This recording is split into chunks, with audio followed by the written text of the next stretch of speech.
we want to find out what's out there. We want to be able to, expand our horizons. I think that truly is built into the human spirit. We're always wondering, what's next? How much farther can we go? The Mercury astronauts, when they get introduced, you immediately coalesce as sort of the heroes. The press conference that NASA had goes crazy, and the astronauts become instant celebrities. They sort of look like knights in armor in some ways, going out there to defend the honor of the United States. 3, 2, 1, 0, liftoff. All right, liftoff, and the clock has started. I remember feeling a moment of exhilaration. Exhilaration because, of course, I had been training for 2 years, and in fact, I was more than ready for the liftoff to occur, and was quite delighted that, in fact, it did occur, and occurred so smoothly. Roger, 0G, and I feel fine. Capsule is turning around. Oh, that view is tremendous. We choose to go to the moon in this decade and do the other things, not because they are easy, but because they are hard.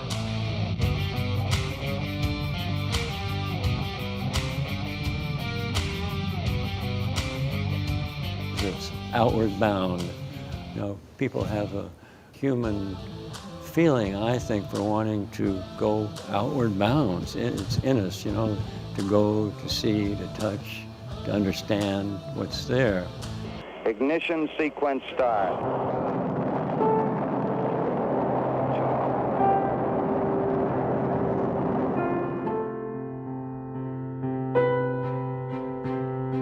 We finally come to the day, the moment. The trajectory had been wrong. They were targeted into this inhospitable place.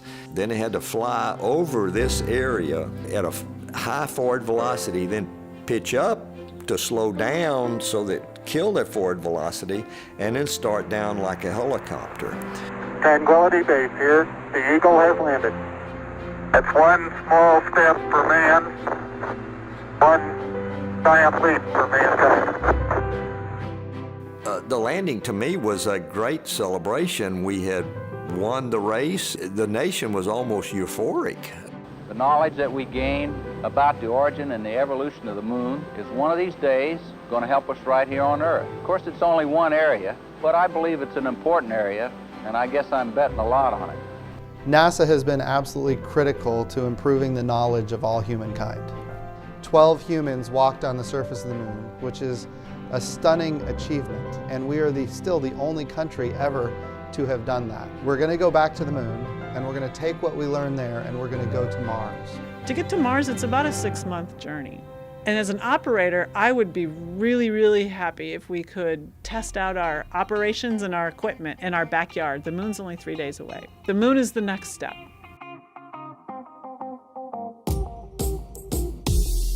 So the space station, it's more than 1 million pounds. It's as big as 2 football fields. You are not going to bring that up in one single lift. So we had to bring up the space station in parts and assemble it.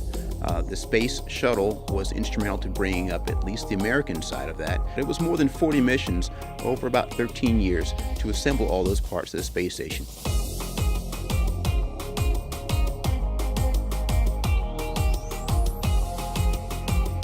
And so human spaceflight is really interesting because we do adapt really quickly to the environment. How quickly it felt natural to float around. How quickly it felt normal to look out the window and see the Earth go by. Human beings are built to be able to adapt to weightlessness, and that allows us to go do that exploration. And so we have improved the exercise equipment, we improved the diet, the vitamins. I mean, came back so strong that physically I was actually stronger than when I left, when I did the physical fitness tests when we got back. It gives me great hope that, if we have similar type of equipment on our long duration space vehicles, we're going to show up on Mars and be ready to work the minute we get there.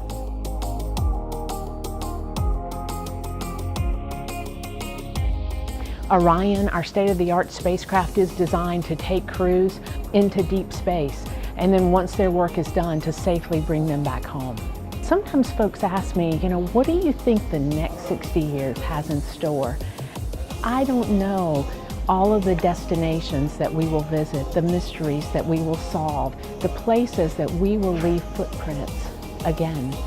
and we want to see what's out there. We want to see how it works. We want to go explore. There's always this desire to learn more, to satisfy that inquisitive nature. Let's go do it. Subscribe for more of NASA's 60th anniversary.